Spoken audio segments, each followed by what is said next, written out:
Detaje nga vdekja e 4 vjeçarit në Vlorë, ja çfarë dyshohet se i bëri reaksion.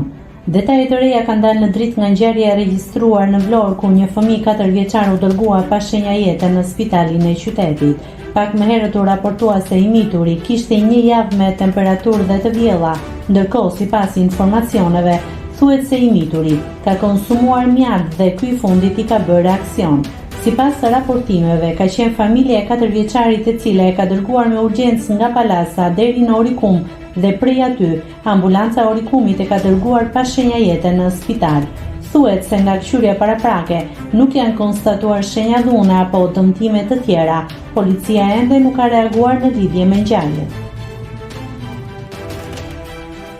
Nëse klikoni mbi butonin subscribe, do t'ju shfaqen të gjitha publikimet tona. Ju ftoj t'i bëni subscribe kanalit, të pëlqeni videot dhe të lini komentin tuaj.